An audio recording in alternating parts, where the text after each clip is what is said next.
अहमदनगर लोकसभा मतदारसंघातील भाजपचे पराभूत उमेदवार डॉक्टर सुजय विखे पाटील यांनी 40 केंद्रांवरील मतदान ईव्हीएम आणि व्हीव्हीपॅटची पडताळणी करण्याची मागणी केली आहे।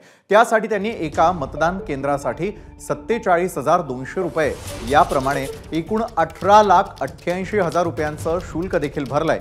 महाविकास आघाडीचे उमेदवार निलेश लंके यांनी नगरमध्ये सुजय विखेंचा पराभव केलेला होता।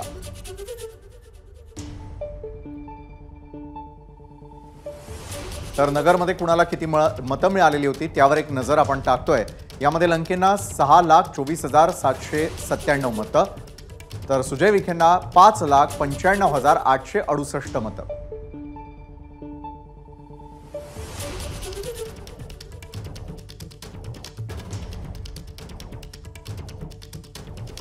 कार्यकर्ते ज्या गावांमध्ये अतिशय त्यांच्या भावना तीव्र होत्या की ही प्रक्रिया किंवा हा निकाल किंवा आमच्या गावामध्ये पडलेलं हे मतदान हे आम्हाला मान्य नाही, किंबहुना हे असं होऊ शकत नाही, असे बूथ निवडून ते ईव्हीएम आम्ही निवडणूक आयोगाला रितसर नोटिफिकेशन काढलेल्या रकमेचा भरणा करून आम्ही मागणी तपासणीची केलेली आहे।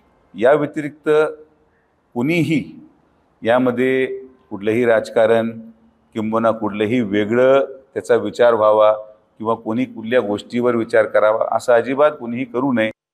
त्या उमेदवारांनी जे आक्षेप घेतलेला चुकीचा आहे आणि कारण तसं त्यांची एक राजकीय परंपरा आहे त्या कुटुंबाची। त्यांच्या आजोबा ज्यावेळेस यशवंतराव गडाख साहेबांच्या विरोधात पराभूत झाले त्यावेळेस सुद्धा असं निवडणूक आयोगाकडे जाऊन TN शेषन साहेबांकडे जाऊन त्यावेळेस त्यांनी आक्षेप नोंदवला होता। हे करण्यापेक्षा तुम्ही सरळ पराभव मान्य करायचं शिका। एक राज्यामध्ये असो किंवा देशामध्ये असे आरोप झालेले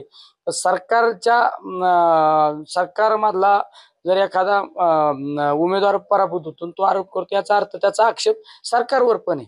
म्हणजे ते म्हणतात ना घरचाच आहेर, तसं आहे। याचा अर्थ तुम्ही आज तुमच्या केंद्रीय सरकारलाच तुम्ही आक्षेप घेतलाय। एबीपी माझा, उघडा डोळे बघा नीट।